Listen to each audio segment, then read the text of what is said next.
Good morning. Morning, Nancy. Morning, Nancy. Hi, Nancy. Nancy. Hey, you're going. Oh, look at me. All right, I've heard the knock. We are ready to go. So I'm going to call the meeting to order. Good morning, everybody, both virtually and in person. This is the December 17th meeting of the URA. And as is the usual course, the first item on the agenda is the consent agenda. Any item will be removed from the consent agenda and at the request of any board member and considered separately. I would move approval of the consent agenda as presented. Do we have a second? I second. Okay, Nancy seconds. Any further discussion? All right, all in favor of approving the consent agenda as written, please say aye. Aye. Any opposed? All right, consent agenda is approved. Thank you. And item number 2, Flatiron Project Amendment Presentation. Mr. Belknap. Thank you, Mr. Chairman. So I thought I'd provide, since this has now been spanning, well, it's been spanning since 2010 with the property, but specifically with this particular ENA, it's covered about 2 years so far, beginning in 2019. And so I thought I'd provide a little bit of an overview in history and background just since we've had new members join the board. It might be helpful to provide a little bit of that background. So hold on one second, I'll bring up my presentation.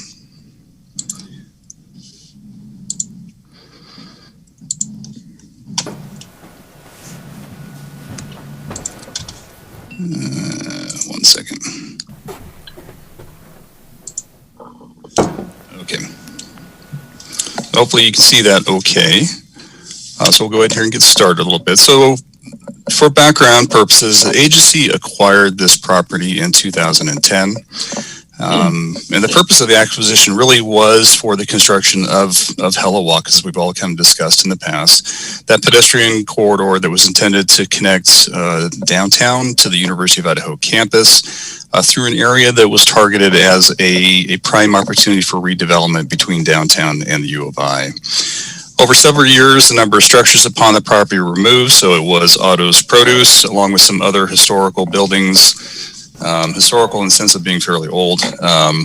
We had the SAC warehouse, and there was a little CMU block building in the corner. So the agency spent some time removing those structures and preparing the property for development. During that time, the agency also conducted an environmental assessment of the property underneath the Coalition Brownfield grant that the city received to assess potential brownfield sites within the community. Through that process, it was identified that there was contamination on the site that should be remediated. And in 2014, the agency secured a cleanup grant from the EPA to remediate the property.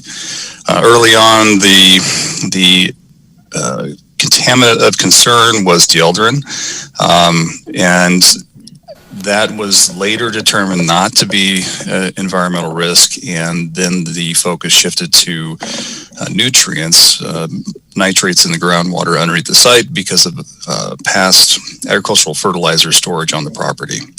And so the agency secured the grant to be able to assist with remediation of the property. During the winter of 2014 and 15, the agency then conducted our first RFP for the development of the property. And the goal was to, as the agency acquired the property, knew it was going to be developing the walk diagonally through the site. It was seeking potential private development opportunities for the remnant triangles on either side of the walk. Out of that RFP, the agency selected Sangria Downtown LLC for the property development. That was intended to be a mixed-use project and future home of the Sangria restaurant downtown. And they were selected to develop the project. And we were working on our remediation kind of in parallel. With going through the RFP, we were actually anticipating we would be moving through the remediation a little bit faster. And so we issued the RFP prior to completion of the remediation. And that remediation ultimately ended up taking a little bit longer than we expected. We kind of anticipated that to be about a 12-month project. It ended up being about a 24-month project to go through that effort. And ultimately, we reached completion. And in completion, I mean, we completed all of the active remediation that included removal of 1,000 cubic yards of contaminated soil that was then land farmed offsite that had ammonium nitrate concentrations that were in fairly high levels. And then we installed a groundwater extraction system to capture the contaminated groundwater prior to leaving the site. And then we also did 3 different injections of material that was anticipated or intended to speed up the breaking down the nutrients that were in the groundwater to help, again, reduce concentrations on the site. So that effort ended up taking us about 2 years to get through that process. And as of yet, we still have not reached compliance levels with groundwater concentrations. We've kind of bounced in and out of the maximum contaminant level of 10 milligrams per liter for nitrates. But we have not yet received 2 years of consistent data that shows that we are in compliance. In the fall of 17, following the remediation effort, the agency then entered into the development and disposition agreement with Sangria. So from 15 to 17, we were in the exclusive negotiation agreement phase. And that was while we were working through the remediation, as well as while they were working through their development planning process. The disposition and development agreement then shifts from negotiations to the actual contract for the sale of the property. It includes the specific project that they're going to develop, so the construction documents and plans are attached to that agreement. It identifies the sale price of the property and essentially ends up as the purchase sale agreement between the agency and Sangria. So that was executed in the fall of 17. And then the following spring, in May of 2018, Sangria determined that due to escalation of construction costs, their project was no longer financially feasible, and they terminated the disposition development agreement. So it left us back with the property again, unencumbered, and out to seek a new developer for the site. We then advertised an RFP in June of 2018. We only received one response in follow-up to that RFP, and there were several compliance issues. The submission really wasn't quite fully formed at that point in time and was withdrawn. And so then in September of 18, we reissued the request for proposals of the property. Again, focusing a little bit more this time on the RFP to state that we were advertising just the 2 remnant triangles of the property, that respondents could respond to develop one or both of those triangular remnants. The first go around on the RFP in 15, many projects chose to somewhat neglect the intent of Hello Walk and either pushed it to the side or pushed it behind the project. And so when we re-advertised in 2018, we made it very clear that the property that was being advertised for development were only the remnant triangles on either side of the walk. So this was essentially the map that was advertised, and there was the north parcel that was a little over 16,000 square feet, and the south parcel that was 11,012 square feet in size. So those were essentially the 2 properties being advertised for development opportunities.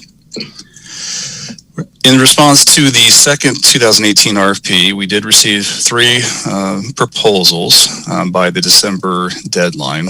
One of those that was presented by Mark Wentz was withdrawn for further consideration. So we had one from Big Sky, one from Wentz Company, and the last was from Rusty Olps. I'm sorry, that's old. Sorry, typo there. Rusty Olps and Austin Storm were the third presenter, and again, the Wentz Company proposal was removed from consideration. During that process, in the RFP process, usually the first step is for staff to do a review of the proposal for compliance with zoning code standards and development design standards that exist on the property, just to give an overview for the board's consideration. And then the developers each had an opportunity to provide presentations to the board. This is actually the slide from that meeting from the presentation. We allowed some follow-up conversations, questions from the board, and then any public comment opportunity. And then after that, the board took the proposals and had a scoring matrix that we went through to evaluate the proposals for compliance with the goals and objectives of the Legacy Crossing Plan as well as the RFP. Those were then compiled, and essentially the board made its decision on February 21st of 2019 on the selection of the developer for the project, which was Mr. Olps. The RFP as advertised had a number of kind of goals and aspirations that were articulated. Really, the agency was seeking a developer willing to develop the parcels for purposes and uses in conformance with the Legacy Crossing Plan, the zoning district, and the design guidelines in place for the property. The agency stated that it envisioned an urban development of an aesthetically pleasing and efficient mixed-use project that complements downtown. Identified the property was a keystone location and focal point linking downtown and the University of Idaho campus, and encouraged developments to take advantage of this unique site to incorporate entertainment and or eating and drinking establishments and residential and or hospitality uses that will create energy, excitement, and activate this key location. So those were straight from the RFP advertisement of what the agency was hoping to achieve on the property. As I mentioned, Mr. Olps was selected for the project, and on March 7th of 2019, following the February selection, the board entered into the exclusive negotiation agreement with Mr. Olps for the disposition and development of the property. And the ENA, as for review, is just an agreement that states that we will negotiate with that party exclusively for the sale and development of the property. And it allows time for the developer to refine their development project, and for the developer and the agency to work through the process of the negotiation of the compensation sale price of the property, which is typically arrived at by doing a residual land value analysis based on the pro forma of the individual private development project. Once that negotiation concludes, then the project and that land sale price then goes into the development disposition agreement, as I mentioned before, was done with Sangria. Under that agreement, Mr. Olps was required to submit the Phase 1 development plans by May 15th of 2019, and those were received right around that date. I think it was the 17th that we received those. And then just shortly after that, on June 13th, we received a request for an extension on the schedule of performance to allow additional 90 days for Mr. Olps to refine his development proposal. And under the ENA, we go through kind of a Phase 1 plan review and approval, and then a Phase 2. And that just allows the developer to kind of work through the development design process and have the agency check in as they go through that development process to make sure they're moving in the right direction and that the project is what the agency wishes to see for the property before the developer gets to full construction plan development.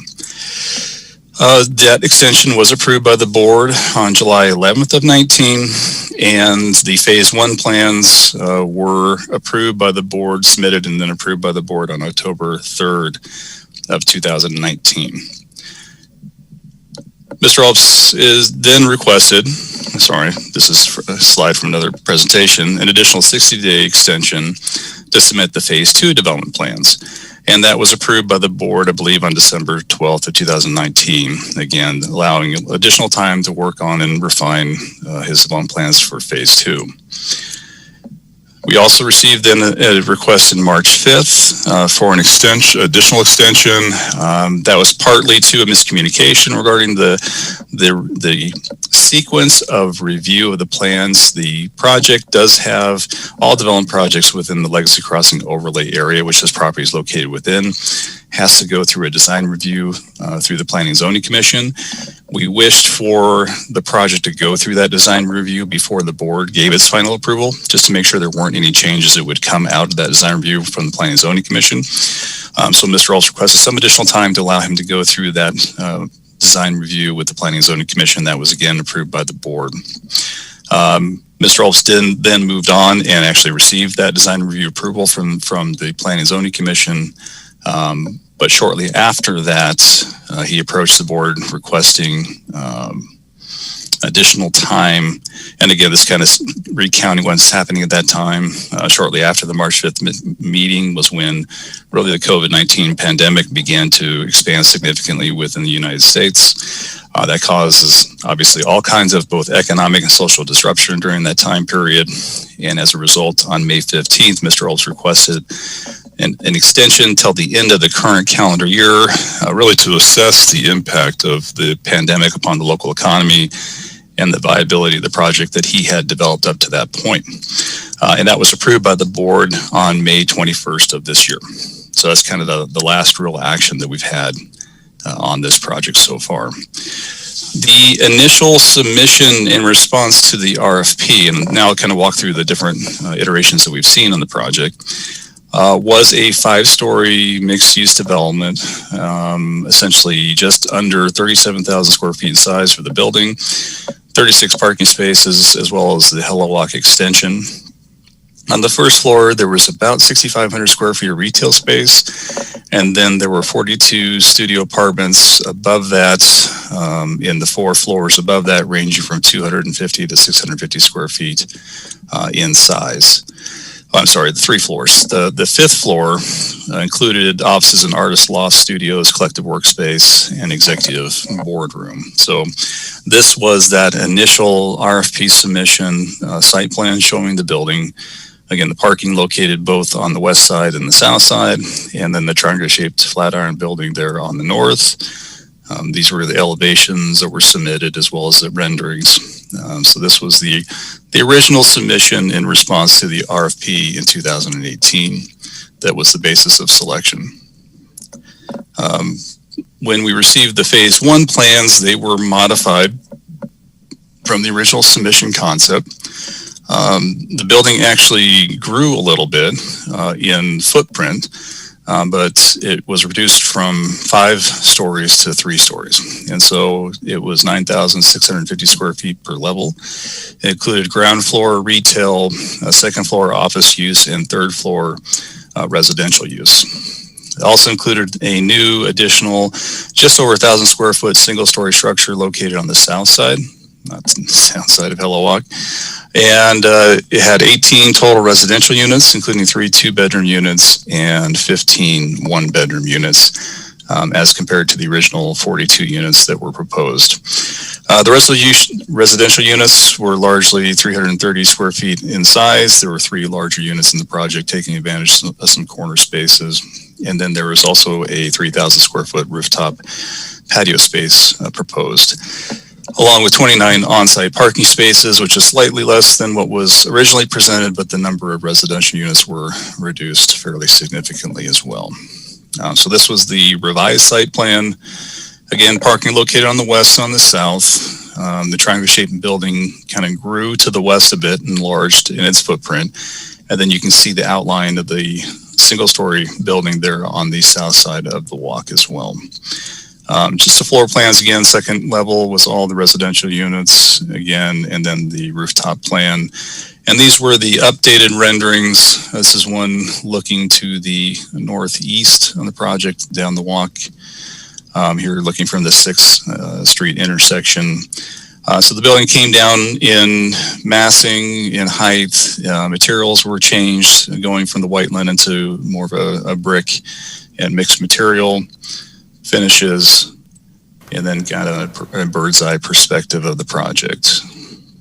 Bill, Yes. I'm sorry to interrupt you. Can you remind us, was there a use identified for that separate small single-story building at that time? I don't recall. No, I don't think there was. Rusty can certainly, when he has an opportunity to speak here, can speak to that. I think it was somewhat unknown. I think it's generally viewed as being commercial. Potentially could have been a restaurant. Potentially could have been some sort of event space. I think it was fairly general in nature, and there wasn't a specific tenant that was identified for that space. So those were the phase 1 plans that were approved by the agency. The phase 2 plans changed again slightly. It continued with a 3-story, essentially 29 square foot building, main principal building, and then a 2-story, 2,300 square foot building on the south side of the walk. So that second smaller building became 2 stories compared to the initial single-story building.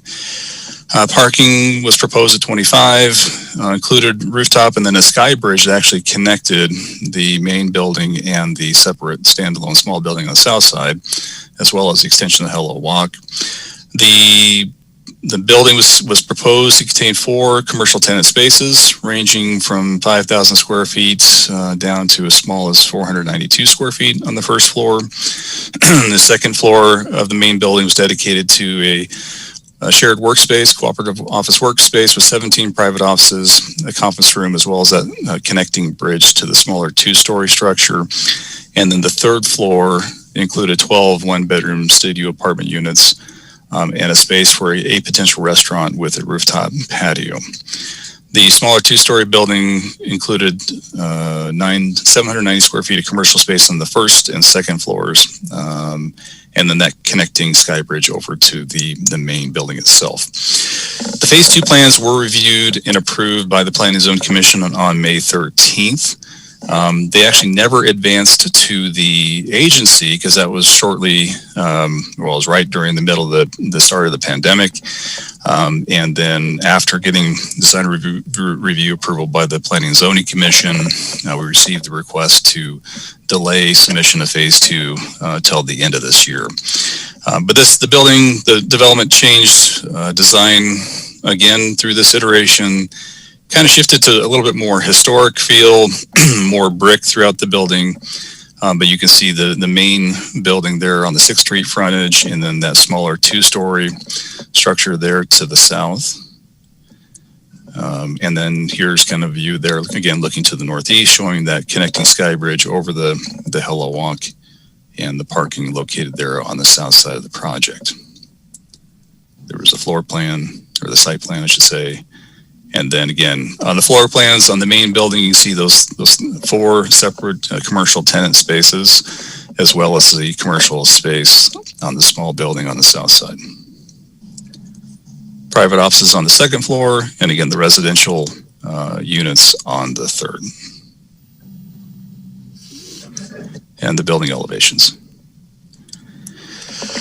As I mentioned, they were approved by the Planning and Zoning Commission on May 13th. We did not officially receive a review. The board did not review those plans, as we did receive that request for extension. On December 9th then of this year, we've now received a new revised development concept that is here for the board's consideration this morning. So with that kind of covers the background from the beginning of the acquisition of the property in 2015 to kind of where we are today. And I will stop my screen share here. And Mr. Chairman, if it's okay, turn it over to Mr. Olps to present his updated development proposal. Yes, please. Thank you, Bill. And Rusty, the screen is yours. Okay. Bill, do you have the new concept? I do. I didn't know if you had a presentation you wanted to show, but I do have the plans. I can bring those up if you like. That's all I have at this point. Okay, let me, I'll go back to my presentation and we'll grab that. Let's see, I'm gonna just flip through so you see what I have. So I've got the floor plan, first floor, second floor, third, and then the rendering. So you just let me know where you'd like to start and we'll go from there. Well, you said that works for the first part here. So I tried to explain in that letter, my cover letter to this proposal, some of the reasons this has changed. You know, I'd have to be a much more astute economist to know what's going to happen over the next couple of years. I do remain optimistic about Moscow in particular. We've seen growth locally, which I find exciting. It's increased the demand, which was already too high for single family housing.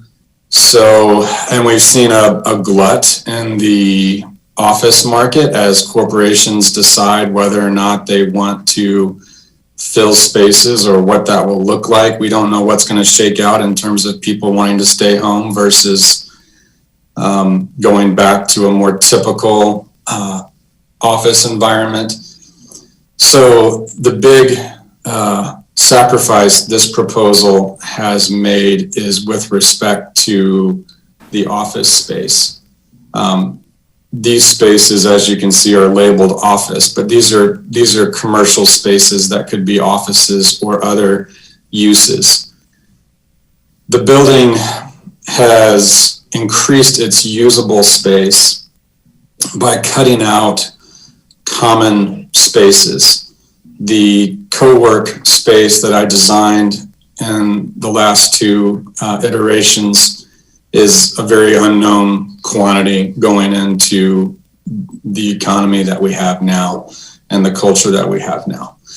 So these spaces are all of the commercial aspect. The second and third floors are residential.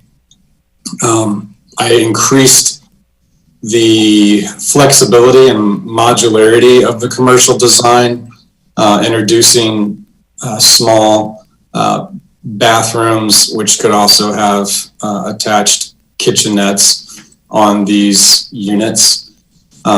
We can cut doors in between the north-south partition walls that you see drawn there currently. So somebody could take a very small space as a private office. That market seems to still be pretty resilient, if not growing due to people who are leaving home offices for private offices. We don't know if they'll end up in a corporate office, but we know that the private office market is okay. So the flexibility, the limited common space are the two primary design factors that went into this first level commercial space.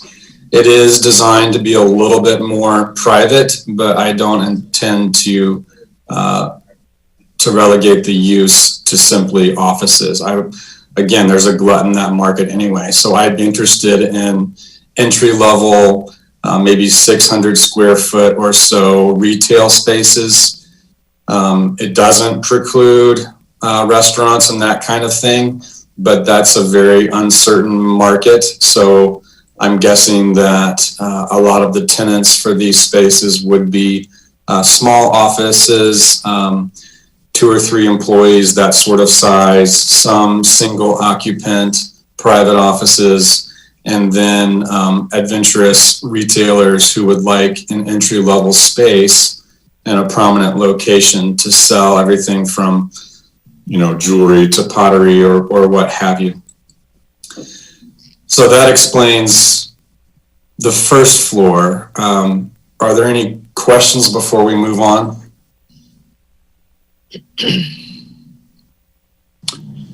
You'd mentioned punching through the walls. I don't know if I'm muted or not. I'm not. You mentioned punching through the walls in the residential areas, potentially to expand, making it a larger, say, apartment or residential area in those. Would the retail have that ability as well, or is that a pretty fixed? If I said that, that's the inverse of what I meant. So it's the first level commercial is flexible. Got it. Okay. Thank you. So that whole first floor, which is around 9,000 feet, is flexible. It's not as flexible as it was in the original design. I was free spanning, 6,000 feet at one point. Yep. The tenant for that space pulled out for COVID reasons, and I thought, I don't know if anybody wants a space that big. If so, it will have to be built for them. So this is as small as those units would get. They could have increased access within units, big double door sets or other modifications that would allow flexibility on that first floor. The residential would not change, not once we get further down the design process. There's just 12 residential units at this point, designed more for the single family market versus the studio market I was trying to tap into last time. So Rusty, Yes. hi, this is Nancy. Do you have an idea of what you would need to charge for rent for the apartments and or the retail space? For the retail space, you're aiming for at least a $150 a foot per month. So The idea with small retail spaces is that you can increase more per foot because there's a threshold to get into any space. Mm-hmm. So if I charged $500 or $600, for instance, for the units on the north that to the north of those bathrooms and the stairwells, I don't think it would be a problem to get that. As you increase the size, you diminish the market, and it becomes more of a fragile enterprise. It was before COVID, and now that's just been worsened. So that's, it would be entry level pricing, and then it would go up as you increase square footage. Okay. Thank you. Rusty. Oh, go ahead, Bill. I was just going to ask Rusty to clarify the access to the second floor residential. I'm not sure if the board's, in reviewing the plans, what is shown are essentially what would be considered to be live-work units, where the access to the residential space comes through the commercial space. So you'd have essentially one individual that occupy both the commercial space on the ground floor as a residential space above. So I just was going to ask Rusty to clarify that for the board. Actually, if I could kind of add on to that too, because that was part of my question with these stairs, envisioning joining adjacent what could be commercial spaces. If there's stairs with that access, that takes up a lot of room. And if you're going to have two of those spaces, both with a lot of space dedicated to stairs. So I had a similar kind of question, as well as the bathrooms in each, if they were to be joined, having the two ADA bathrooms would be unnecessary for one business. So is there any sort of flexibility in that to make those joining of spaces more desirable for one business? So the design has already made one modification. I met with the building department to talk about the feasibility of live-work units. The challenge there is that it decreases the flexibility of the space. I can't change, and I may be missing some of the details here, but my takeaway was I can't have the same kind of flexibility to increase, diminish sizes, etc. if I do live-work units. I might end up with a few of those, but I don't think it makes sense to build them all that way. When you have that, it's an unknown market. I've been talking to realtors about the live-work market, and it's anticipated that it could go up, but that's a large space for an individual, and it's also going to require them to be committed to the live-work environment, where we know there's solid demand for either or. For commercial spaces, there's okay demand. For residential spaces, there's high demand. So the conclusion at that point is to separate them. If we did that, you would see two access points to each unit. So the stairwells would be, in this case, attached to the northwest corners of each of those units. So you would have to have a separate access for commercial, and then you would have another access that opens up to a stairwell going up to a residence. So the stairwells move up, increasing the modularity of the commercial space. It doesn't prevent somebody from renting both spaces, but they wouldn't be connected in that situation. And I think having the flexibility of the commercial space to take a number of disparate types of commercial tenants outweighs the value of a live-work environment. The live-work environment is unknown. It's really appealing to a very small segment, whereas a flexible commercial space and a typical residential unit are better suited to our market. The bathrooms, I would have those roughed out. What the tenant does with them is based on a tenant improvement plan. There's any number of iterations that we could go through to accommodate a commercial tenant. They're not limitless, like in a free span environment like I had before with only 2 stairwells, but they're very high, and it'd be easier to do smaller with this iteration. So Rusty, just to help clarify for the board, are you suggesting that you would move those stairwells, you said the northwest corner of the units, so there'd be a separate door then that would open for access to the residential space, and then a separate door for the ground floor commercial?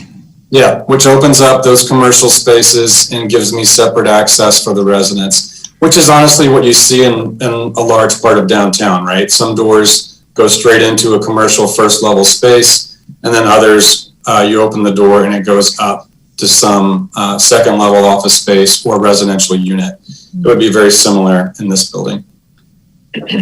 So in previous incarnations, you had an elevator provided for ADA access to the upper floors. That looks to have gone away. So this would be residences that would not accommodate ADA individuals, wouldn't it? Currently, that is the case.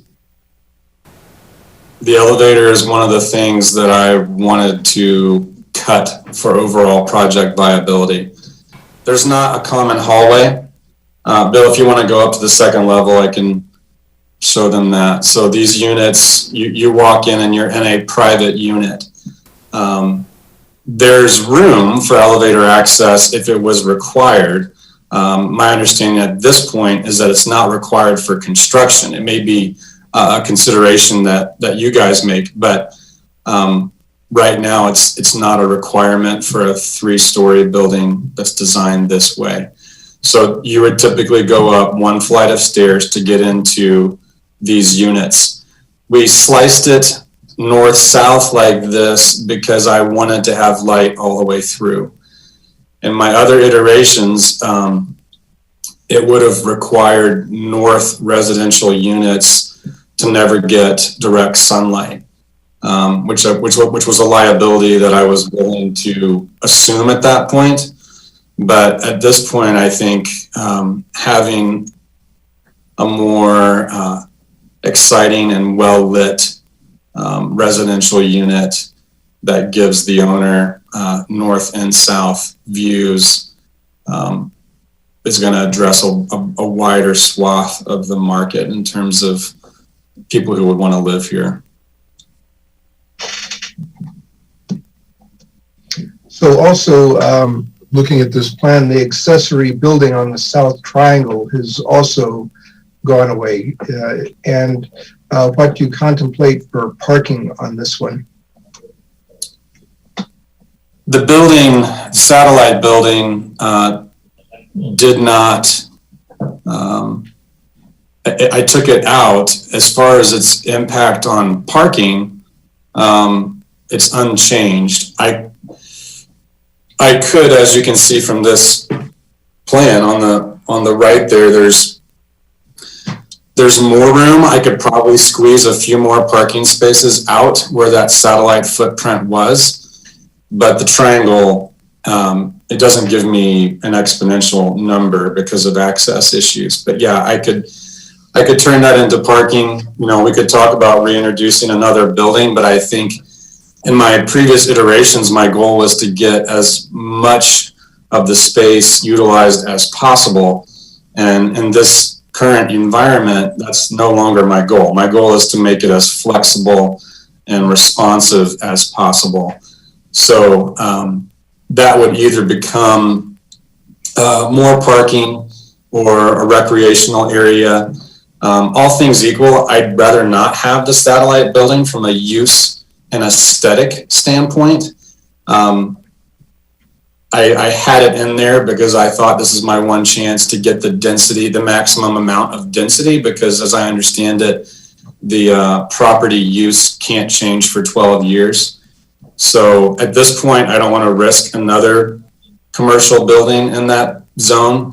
And I think the arguments for keeping that triangle for either parking or for other maybe recreational uses would be its highest and best use. So Rusty, can I ask, is this the current design? You moved away from the brick for what particular reason? the main reason I moved away from the brick, so what you see here is a lot of glass, metal, and wood. So that's wood. That's wood? That's wood. So it looks like metal. It looked like container shipping compartments. It does look like that. It needs further refinement. I honestly didn't spend the money to get some of that done for this concept. I wanted to get you guys feedback, but the idea is to do something that looks a little bit more, it's more modern, obviously. It's more on the maybe Scandinavian side of modern, or, it's warmer. So modern facades like this, glass is expensive, but the metal is not that expensive. The wood is not as expensive as brick. So if you want to do a historic building, I prefer it not to be compromised, which is why I kept increasing the brick facade. If you change from a more historic building or a turn of the last century sort of style to a mid-century sort of style, it allows you to build more affordably. It's probably less broadly appealing. People tend to love or hate some modern designs. My goal with this one was to be approachable while being modern. And so these wooden alcoves, they would wrap around the ceiling as well, which isn't shown. So it would be a complete wooden alcove that sets those living spaces back several feet.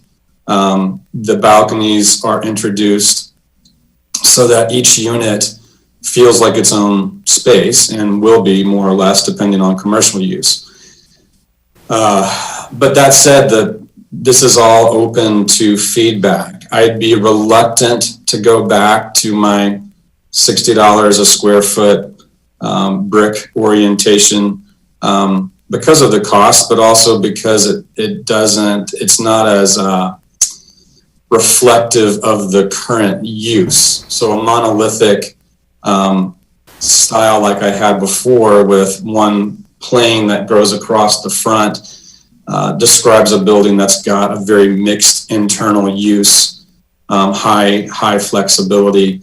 This space is more of a funnel where you would go into a particular alcove to visit a person, or to see somebody about a service, or to even enter a retailer.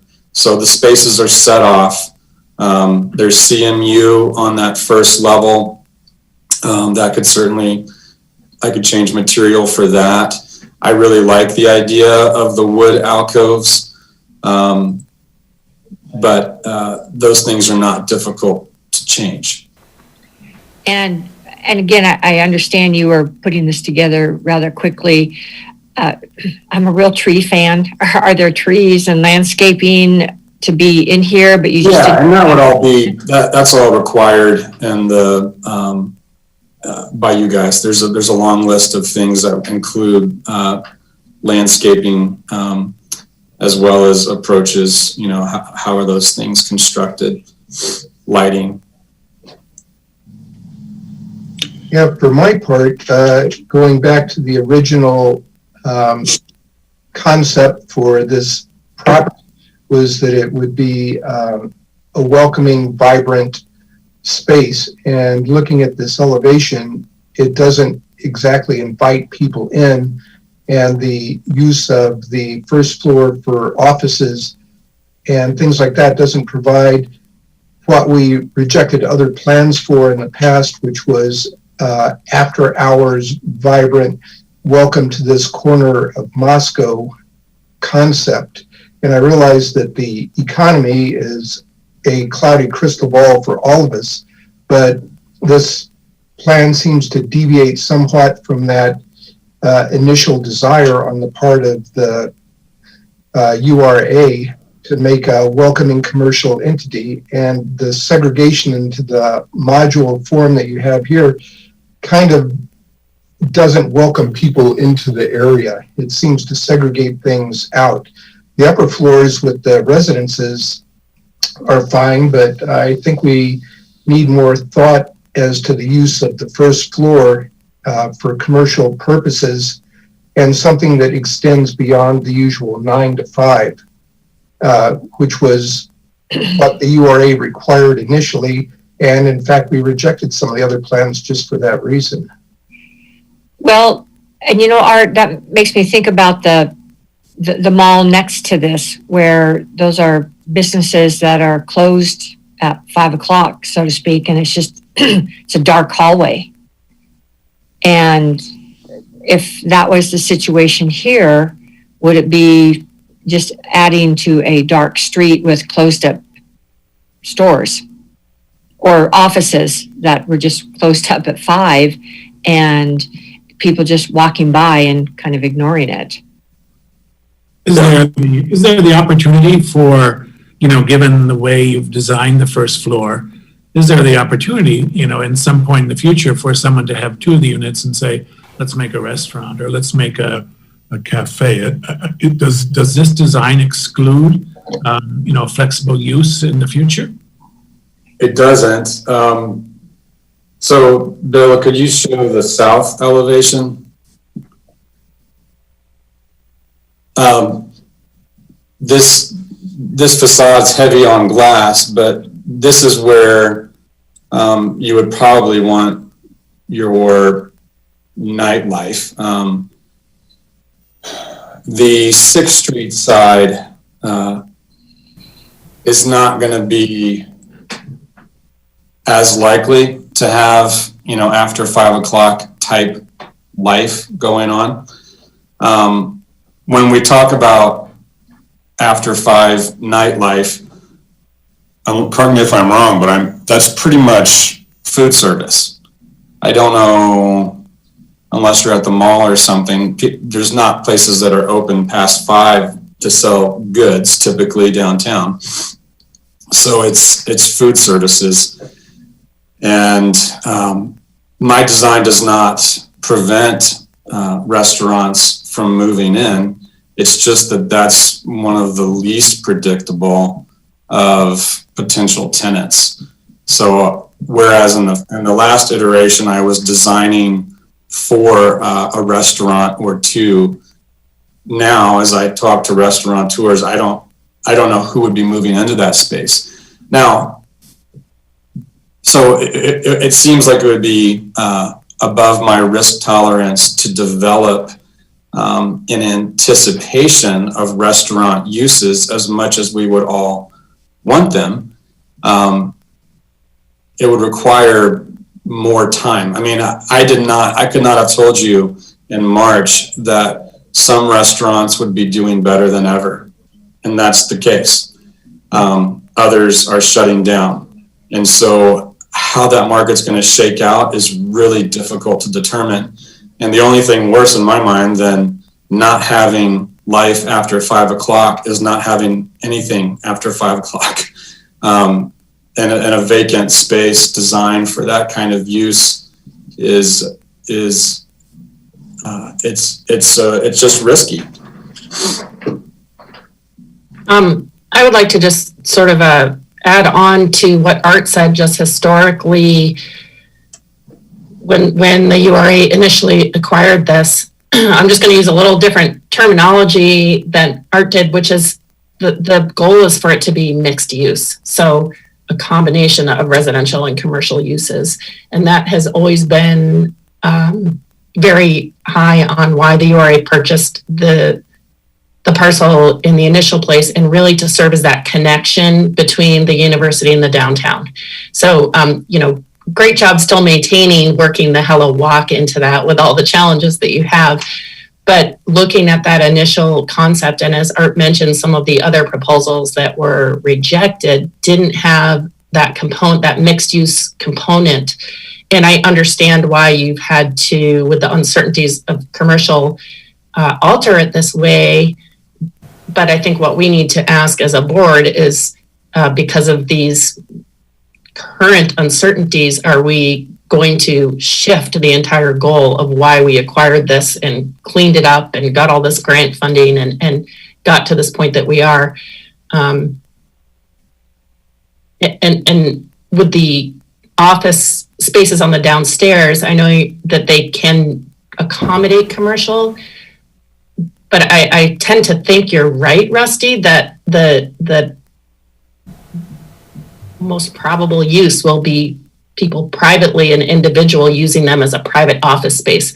And then the entire project becomes for private use, and it's not really anything that the public does other than walk past, which is not what we are hoping for.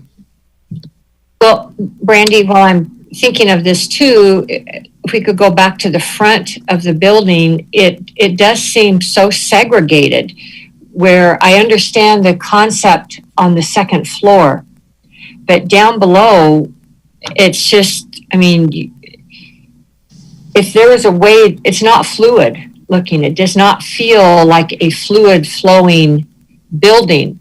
And I don't know if there's a way to take those supports below and make them big posts, big beams where you could walk between instead of having this segregated feel of coming out and you look one way or the other way and you can't see anything.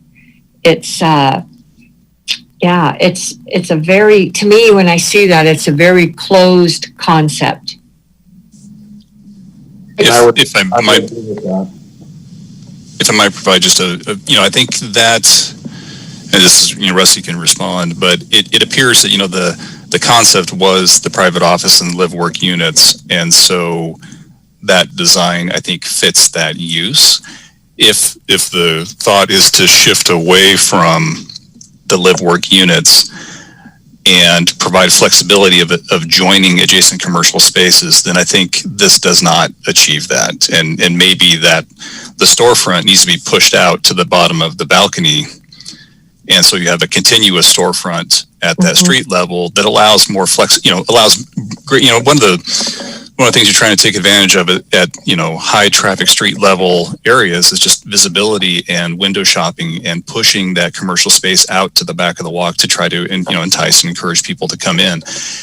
This pulls it back like it's a private space, and it kind of was because it is that live work unit. So maybe there's some room where it does provide good separation and privacy for the adjacent upstairs residential units on the balconies, but maybe that commercial front needs to come out to the back of the walk level and be more of a continuous commercial storefront that allows that flexibility of adjoining spaces and brings that commercial space out more to the street front, that I think will make it more appealing for maybe the uses that the agency envisioned, which could be restaurants or retail or other more customer-centric and community-centric uses than just individual private offices.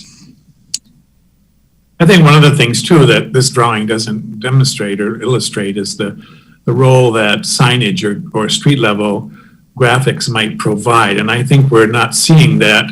We're seeing a very, very pristine image, but it would seem to me that the busyness of office life, or even, even a small cafe or something along there, that there would be the opportunity for graphics that would perhaps make this first level a bit more, a little more, what should I say, more acceptable or more tangible to most people. So I think that could be resolved. I think it's something that it's about, though, the management of even things like signage and, of course, the landscape as well.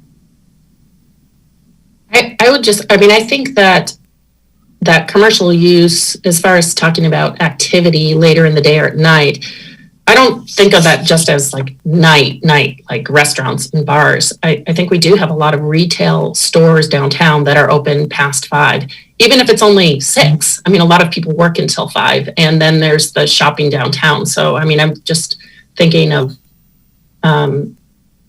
many downtown, Hodgins, Book People, Hyperspud, Essential Glass. I think now, if not now, in normal times, they are open past 5. And so having some evening after 5 retail, I think, would be a great part of this mixed use. It doesn't have to all be open late night as restaurants would. And I also wonder in the long term, if in the short term it gets filled with individuals as private offices, how does that ever get to be transformed into a restaurant if someone, after this all passes, wants to move into there? That configuration seems a little difficult to put a commercial kitchen in, things like that. I understand the flexibility concept of having the small spaces that could then be joined, but I'm just not sure. I really love and the older iterations, and was relieved that we never saw that one that P&Z did. I think it looks great, and I was thinking, gosh, I don't even remember that. So I was relieved to hear you say, Bill, that it never came to us. But those larger commercial spaces that had that really ranged in size, from some small ones to some that were, it had one that was 5,000 square feet. So, Rusty, I'm curious, in looking at this, you've obviously tried to look at the market. And, as you've looked at startups or young people or new shop owners or new business people, are you seeing any patterns that might suggest that this flexibility is very doable, is very marketable? I mean, I'm thinking about someone that might have sort of a combined coffee shop with a bookstore and things like that. Are we seeing these smaller businesses of startups kind of combining some older uses and bringing things together that might justify what you're doing here on the first floor? I think it's early to determine if those trends are purely responsive to the economy or not. I mean, I do think you're seeing a demand for smaller and more flexible spaces. I think the board and I are on the same page. I mean, I feel like COVID is designing this building, and I don't like being in that position. I think that you could have the flexibility that I desire as a property manager without the cost of having it look overly private. So if those storefronts are simply bumped out to the front of the balcony, allowing for signage, allowing for a flexibility that allows you to combine 3 of those storefronts, for instance, that's not hard for me to do. I think what would be hard is to expect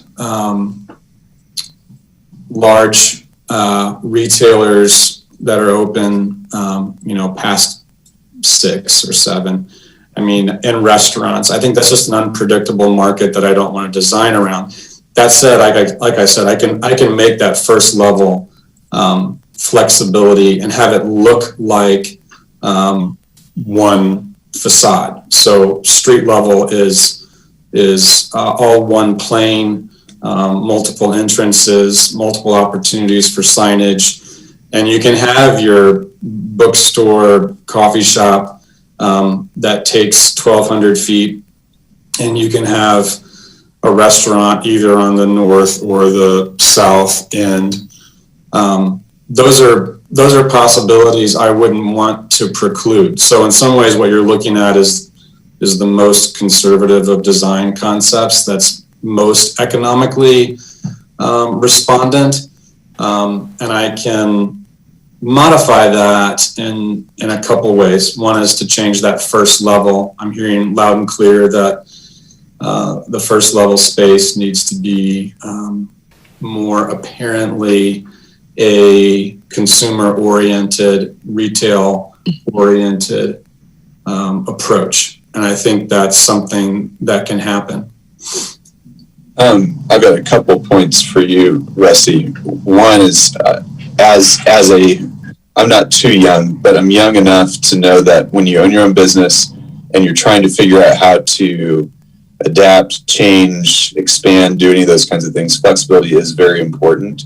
The less flexible either the space or the business model is, the more I would be worried right now if I was a business owner, right? So everybody has to adapt and be flexible. I agree that this is the most conservative design possible, but it also I think there's some assumptions that are built into the design that I think it would be great to spell out a little bit, if that'd be all right. One is that what I saw was that the assumption was that and you said it, that almost the glass facade on the Hello Walk, that's almost the most desirable place. It's almost an assumption of walking. It's like an assumption of pedestrian centered design as opposed to a car centered design. Right. So I was thinking, oh my gosh, I would want to put a clothing store on the pedestrian facing side, where it's like I can have my interior. Like the signage is not an issue. The signage, my whole building is a sign out for the pedestrian public to see. If I was an artist, I would want that to be my facade facing out to show this is my painting, this is my drawing, this is my bookstore, right? So I think the first assumption I saw was that there'd be a lot of people on the Hello Walk, as opposed to on 6th Street in particular. Or if there were people on 6th Street, they'd be walking by each individual building and seeing them as their own thing. The second assumption is, I think, that there's nobody who would want 5,000 square feet of retail if they can only allow 10 people at a time into the building.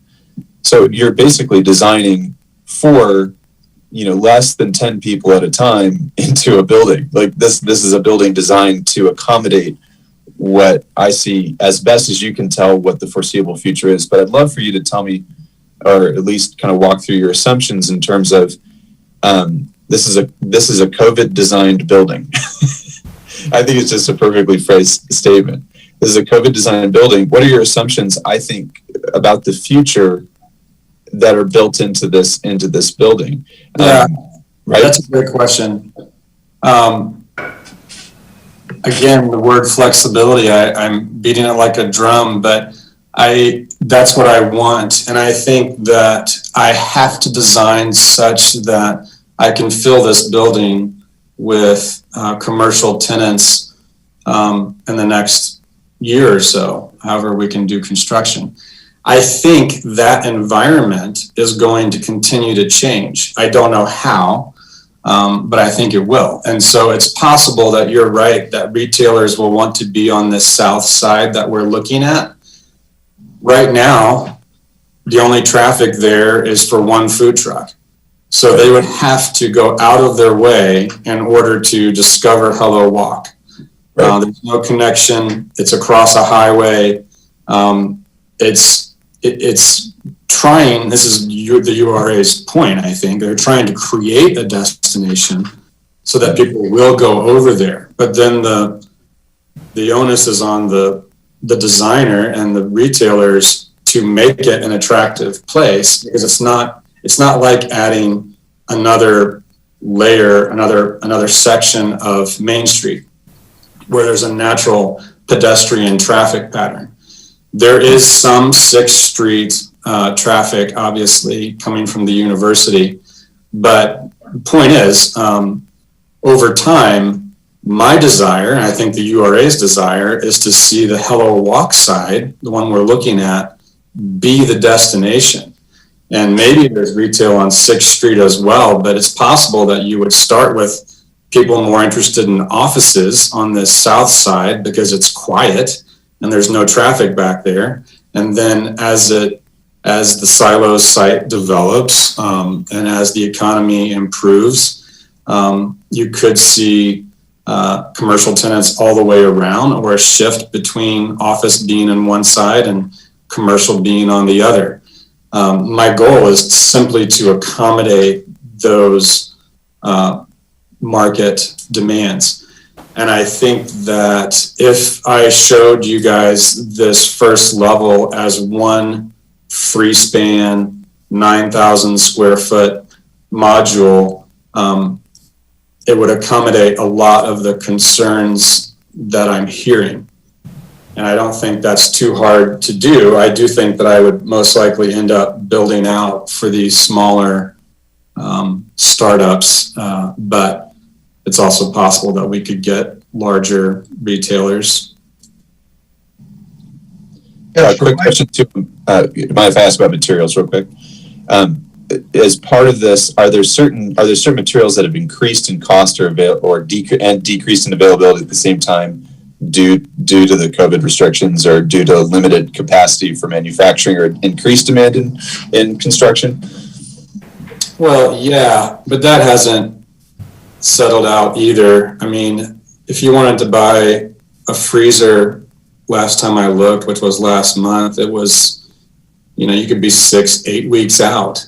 I had to buy weird fridges for my last building because I had regional suppliers scrambling to find them. And that's because of compressor manufacturers in Brazil, apparently, or, those kind of supply chain issues. Wood has gone up. Everything's gone up, and everything's gotten harder to get. So that doesn't mean the construction cost is prohibitive. It just means you want to guard against premiums that risk the project. So we can introduce more brick, for instance, take away some glass. There's things that can happen there that won't affect the overall project and can respond to the weird supply chain issues. Thank you. Okay, good. So this one might be a little bit more for Bill, but it looks like we're almost back at a phase one type of rendition here with the potential for a lot of changes. The pushing out of the 6th Street frontage facades, relocation of stairwells, possibility of a more open interior, things like that. So what's the process here with the feedback that we're giving to Rusty at the moment as we move forward? I would agree. I mean, it's not the transition between the plans that were approved. If we go back, the phase one plans that were last approved by the board was this. We are making, to go from that to, this is a rather dramatic change. So we're really not transitioning from phase one to phase two. I do agree. We are kind of stepping back to a new phase one. And I think that's really what Rusty was hoping to achieve, was to get direction from the board of, he recognizes this as a very large change. See whether the board was willing to entertain this change or is willing to entertain it with modifications as directed by the board today. So I think this really is stepping back to a new phase of development of the project. It's up to the board to decide whether you think, as we've gone from the initial submission based on selection to the phase one that was approved by the board, is the project still consistent with what the board selected from the original RFP, or within a range of modification that you feel comfortable with for the basis of selection of this project. And if you do feel that's the case and want to provide direction, then I would recommend that we develop a new E&A schedule that kind of resets the project back, and that we still, probably we're not even at phase one, that this is just initial concept presentation. If the board gives him direction, then we would have a new phase one submission that would be this with the modifications that the board has articulated today, to approve the concept with that refinement, and then allow him to proceed with construction drawings that become kind of that phase two plan. He's going to have to step back to P&Z design review again and go through that process because the project has changed. There are elements here shown that aren't going to be compliant with the design. So can I speak to that for a second? This was an interesting proposal or interesting experiment. What I've done here is not, I took the same footprint and a lot of the same structural assumptions in my last iterations. I'm unmuted here, so they can hear you. Can you not hear me? No, go ahead. So what I'm wondering is, to garner the most enthusiasm from the board, I don't know that I'm at an advantage to modifying this iteration as much as I would be modifying the last iteration.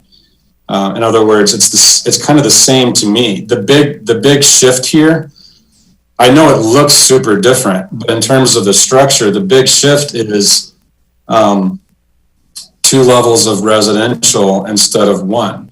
So if the 2-story residentials on the 2nd and 3rd floor don't spook you guys, then that was the big compromise from a landlord's perspective.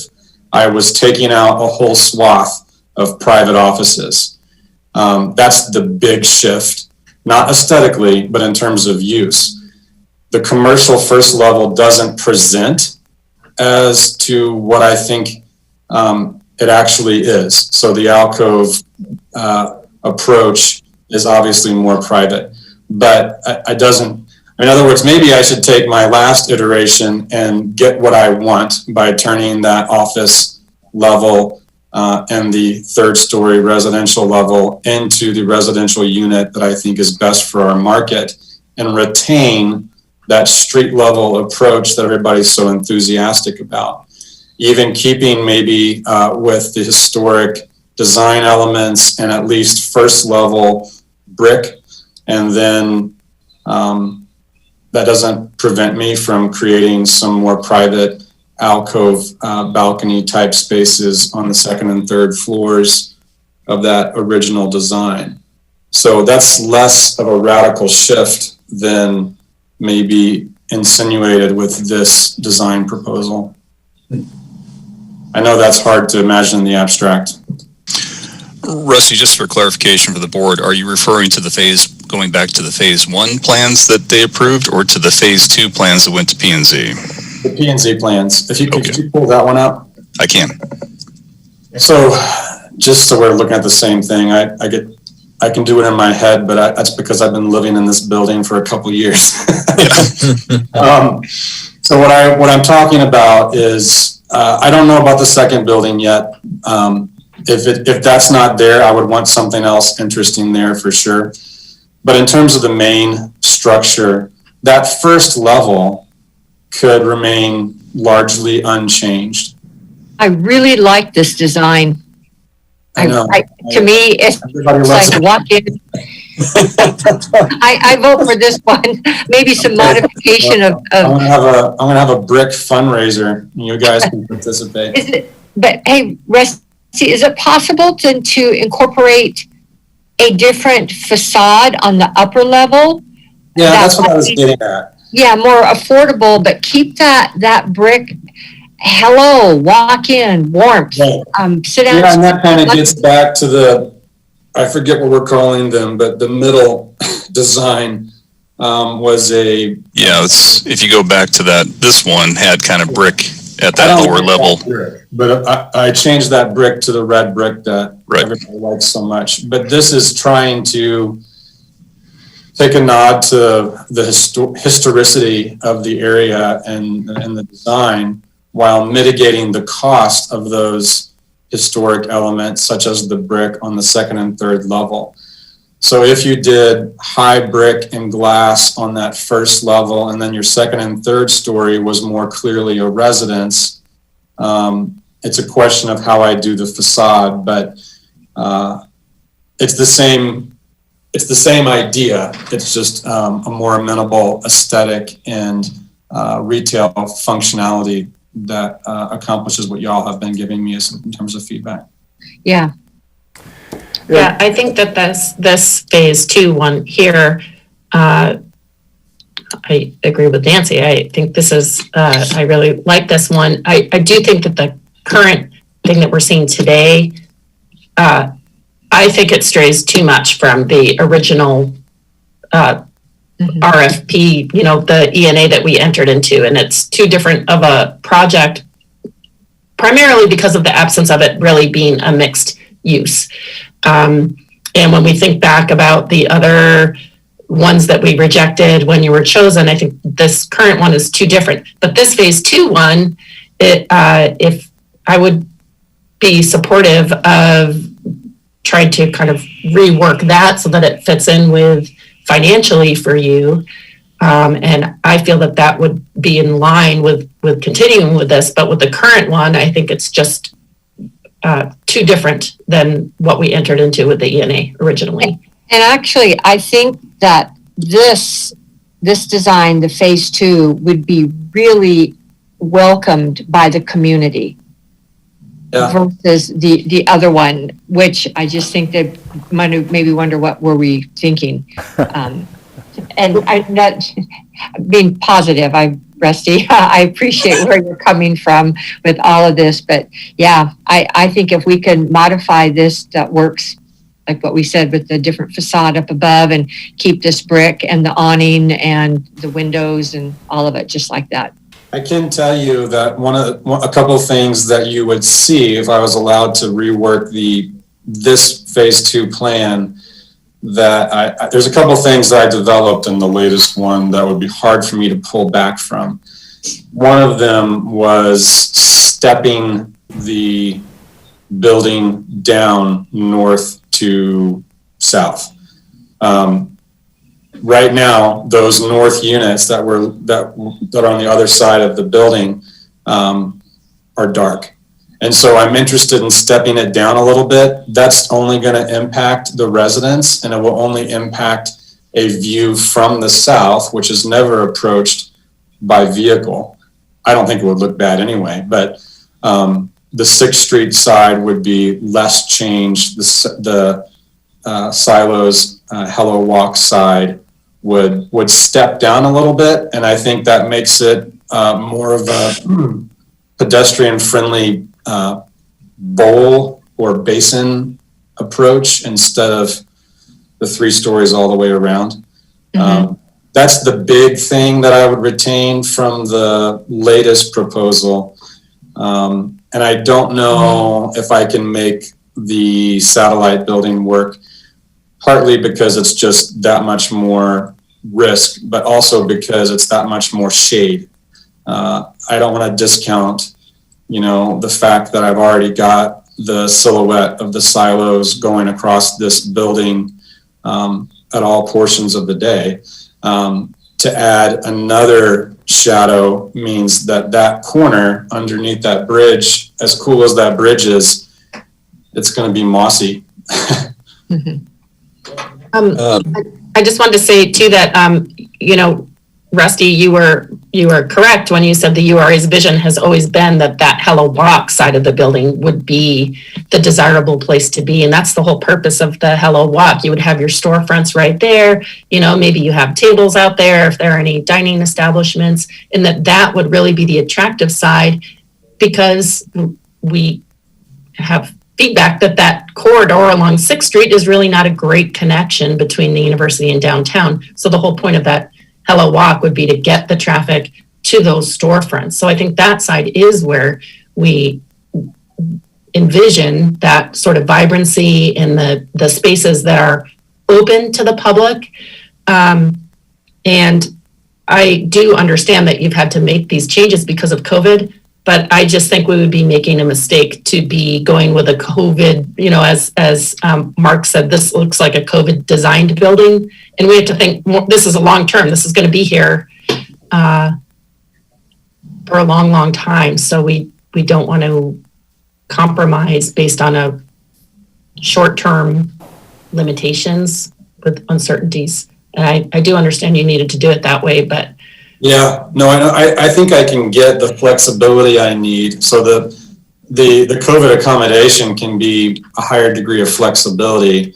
It doesn't have to relegate the building to a particular limitation, other than the fact that I killed that 2nd level office space. But nobody wants that anymore. We've got office space all over the place. Well, I think the solution you showed us today has some very interesting qualities about it that are very innovative. And I hope that you will, as you look at this particular one, that you'll think about what was best of those that you'd want to adapt. Because I do think that, post-COVID, life will go on, but at the same time, things will be different. And I do think different markets are emerging, perhaps not here directly in Moscow, but I do think that people are thinking differently.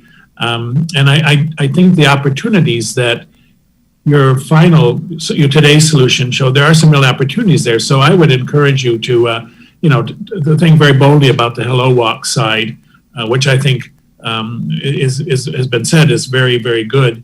But I think that there's some lessons and there's some things that you considered in this proposal for today that would be very interesting to adapt. So those are my thoughts. And if I'm just thinking, throwing this out to the board and to Rusty, I agree with you. I don't know that extra building may really pay off in the future for the expense it would cost to build it, and remove that. And then with whatever savings, hopefully it's enough, focus more on the actual main building. Yeah. And Rusty, this is Steve McKeon. You received a lot of feedback, of course, from us, and that we appreciate you being receptive to that. And, the board, of course, recognizes the position you're in from the financial side and the unknown future. Personally, I think the step-down approach going from north to south works quite well with the inviting concept we've been referring to with regard to Hello Walk, and certainly losing that building, at least that satellite building, in my opinion, helps keep it more open. I think if that satellite building were there, it kind of encloses that Hello Walk and makes it less inviting, in my opinion. I just want to encourage you as you go forward and reiterate again to keep in mind the elements of your initial proposal that allowed us to choose you and reject the other proposals. I think that's really important from a fairness standpoint. And so it's a tricky balance. I think we all recognize that it's a big financial risk and commitment for you, but from a board standpoint, at least in my opinion, we need to be aware of what caused us to pick your project in the first place and reject others. So I encourage you to keep that in mind. Okay. Can I ask a quick question on the second building? Let's say it didn't make things too dark, or is desirable in some fashion. What are your biggest concerns? Is it that 12-year moratorium on additional building? If you had more flexibility in that, would that be? So this is a question I don't know. Is it desirable to add that level of flexibility into the project where, if it turns out, hey, actually it'd be great to have a small restaurant, a standalone restaurant that's accommodating to pickup traffic or walk-up traffic. It strikes me that if you wanted a vibrant nightlife, that would be an ideal building because it's standalone and not beneath a residential building, for instance. Right. So are there things that could be done about that small space to make it, to give it more flexibility to adapt if there was an opportunity for, a good fit for the mixed use of this space, to be able to say, hey, we're 4 years in, it actually would work to have this kind of a building. We never would have thought this sort of business or this kind of food industry would take off, but it has, and it's a good fit for this space. Is there, so I'm asking both board and Rusty here, are there abilities to flex on this or not? Can you walk me through that 12-year thing again? If I might, Steve, the one limitation that we face as a board, and I'm sure there's a path through this, is that essentially under the DDA, it's going to contractually obligate the developer to build a specific project. And the compensation for the property typically is based on that residual land value analysis. And so we need to take into consideration all construction costs as well as all revenue generation to determine that. I don't want to, it certainly would not be my intent to artificially restrict some flexibility, but we're just going to have to capture, and maybe we run two pro formas, two residual land value analysis, and negotiate that sale price and provide the flexibility to add the building in the future. But we don't want to somehow enter into a development, and this one's not going to be the case, just given the magnitude between the two buildings, but you essentially determine a sale price based on a really low revenue generation, and then somebody builds a McDonald's on the site, and and you missed that revenue generation in your assessment of the land value. This is not going to be that type of scenario, but that is the slight complication of accounting for that potential future change, is that we're trying to hold him responsible, not Rusty, hold the developer, whoever that is in the future, responsible for performance of a certain development project, and determine that land value based on what kind of revenue and costs are associated with that project. And so if it changes in the future, it could have potentially impacted that value. Once the district closes, the DDA terminates at the end at 2032, then those restrictions go away. And that's the 12-year time period that Rusty was referring to. I'm sure there's a path for us to work through that. And I think allowing flexibility to add a building in the future, whether if you don't want to do it now, potentially creating that opportunity in the future, we can work through that. Yeah, good. That helps. Thank you for clarifying that. That's everything I got. Mr. Chairman, just based on the conversation this morning, I guess what I would suggest is that Mr. Olps and I get together and put together a revised E&A schedule for that phase 2 and then DDA development timeline based on where we are now and where he thinks the time is going to take to move the design from what's shown here on the screen to make the modifications discussed here today. We could bring that back to a meeting in January, and then the next action then for the board would just to be approve a formal E&A schedule amendment with new dates identified for submission of the phase 2 plans and DDA execution. Bill, that sounds like a good approach to me. To the board members and to Rusty, how does that sound to you? Works for me. Yeah, I got my vote. I'm fine with that. Works for me. Good. Okay, Bill, I think you have a good plan. And Rusty, thank you again on behalf of the board for your patience. I know this has been, it's been long for us and it's been long for you. And, it's a complicated process, not only economically, but of course, COVID on top of all that has made it very, very challenging. So we appreciate you continuing to work with us. And, it's an important thing. It's a keystone property, and we all need to get it right. So thank you for your time on this. Thank you. Any other comments, questions, or discussion points on this? All right, well, thank you again, Rusty, for your time on that, and we are going to move on to item number 3 on the agenda, which is the Alturas lot sale process proposal. Back to you, Bill.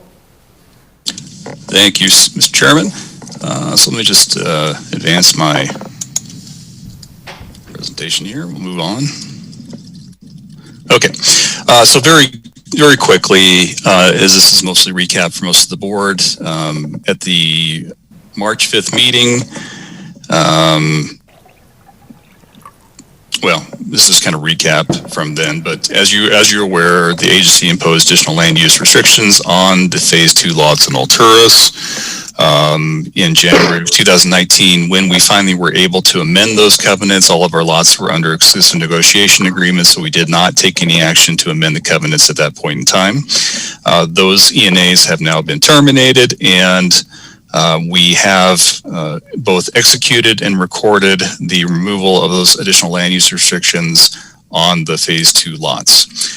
We then needed to establish a new fair use value for the lots in consideration of the fact that those restrictions are no longer in place, and staff authorized, or the board authorized staff to pursue the completion of a new appraisal, which now has been completed. We discussed also that historically the agency has sold the property through the process identified in Idaho Code under sections 50-2011B. And that typical process has been the agency has published a request for proposals. Potential developers have been required to submit development plans, including architectural drawings, proposed land uses, performas, and then those have been evaluated and scored based on predefined criteria. Once a developer is selected, the agency then enters into a exclusive negotiation agreement and then moves on to that disposition and development agreement that contractually binds the developer to construct the project. It also has granted the agency the right to repurchase the property to prohibit speculation and to ensure projects proceed in a timely fashion. And that has been a fairly, as we just saw, the last item, a fairly lengthy and time-intensive effort through that process. Currently, we now retain ownership of 6 lots within Alturas Technology Park. That park was closed in 2015, or I should say the district was closed in 2015. And our role in administering the project has largely ceased within the area. With the removal of the land use restrictions, we now anticipate that our goal is really just to transition those lots into private ownership and development. The agency does not necessarily have a desire to direct future development of the property, and we do not have a need or desire or even likely the ability to repurchase the property should a project not move forward in the future. So again, we are not out there to direct development of the properties or to limit speculation to advanced projects to generate increment for the agency's purposes.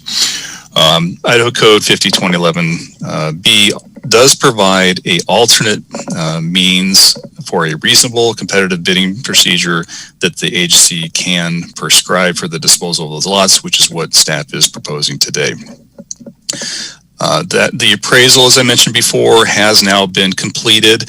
In 2009, which was our last appraisal for the Phase 2 lots, they were appraised at $2.34 per square foot, or about $79,000 on average per lot. The appraisal that was just recently completed, in light of the restrictions being removed, as well as just general inflation in the market since 2009, now indicates a value of $3.83 per square foot, or about $129,766 per lot on average.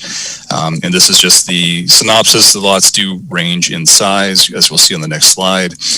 But this is kind of the range of value of the appraised value of the lots goes from about $108,000 to $149,000 across these 6 lots.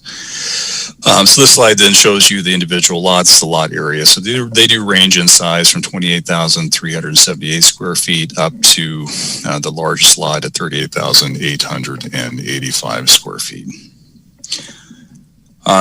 As we discussed previously, the proposed sale process would be that we would advertise the lots for sale essentially at public auction with a minimum bid price that would be set as the appraised value of the individual lots. We would advertise the request for sealed bids within the local paper and circulate that among the real estate community for no less than 30 days prior to when bids would be opened.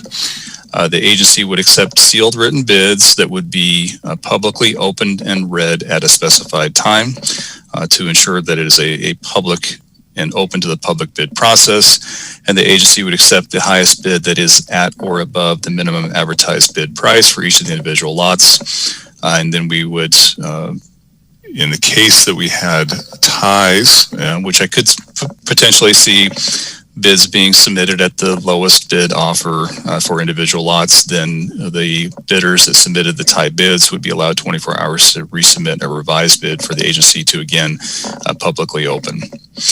Successful bidders would be required to execute a purchase sale agreement and submit an earnest deposit of $5,000 by 5 p.m. the day of the opening. So they'd have to be able to respond fairly quickly and proceed to closing on the property within 60 days. And I did extend that to 60 days just to account for any potential delays in financing or title companies just getting closing wrapped up, given there's a fair amount of activity happening with interest rates where they are right now.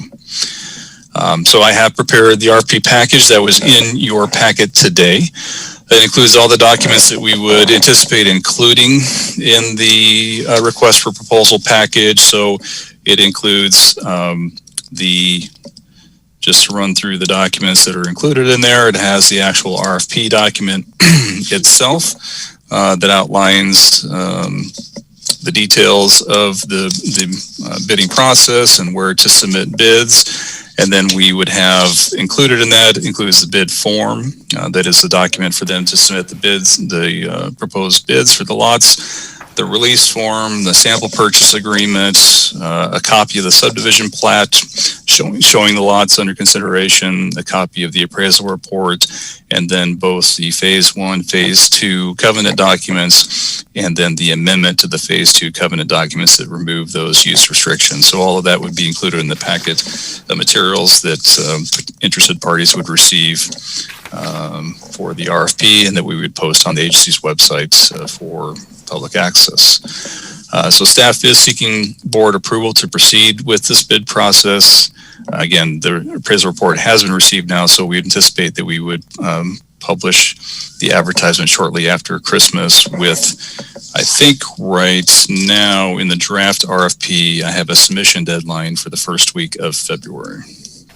So given the fact that we have the holidays, we probably would get it out advertised in December. We would publish it multiple times. So we would do an initial publication, likely the week of December 28th. And then we would do another publication probably 2 weeks after that time period, with submissions due, as I recalled, I think it was that first week of February.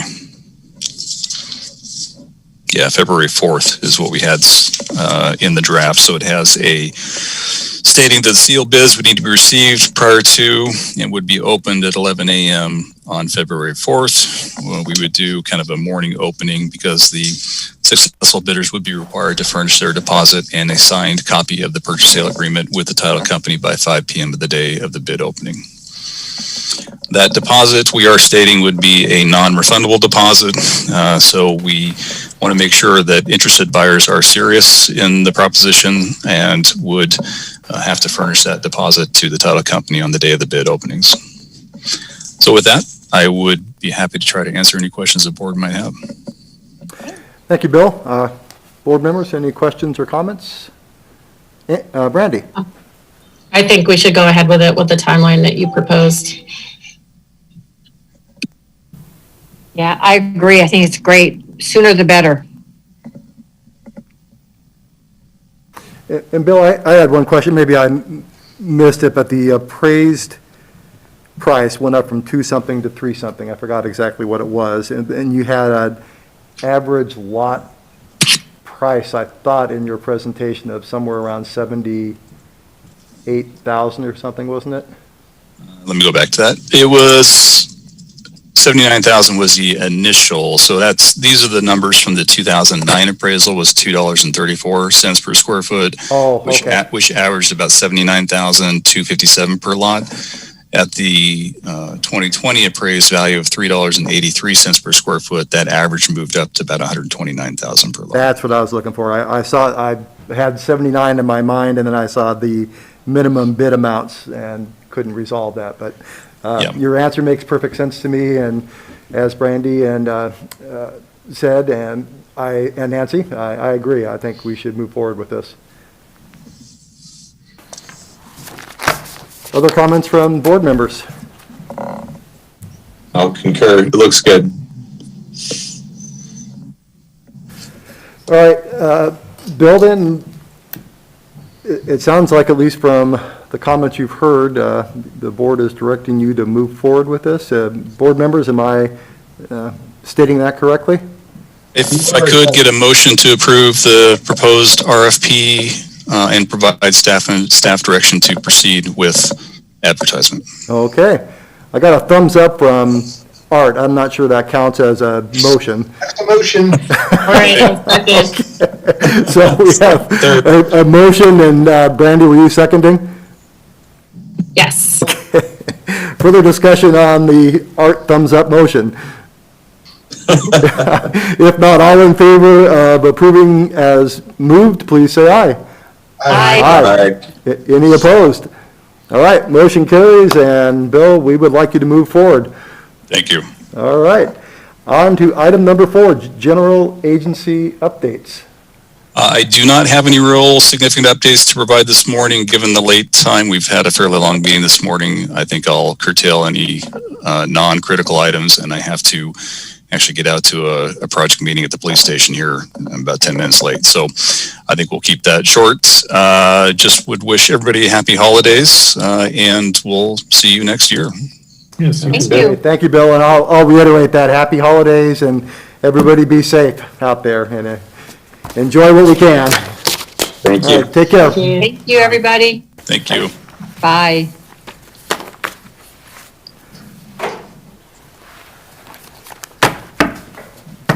Jennifer, do you have anything I need to sign? Okay.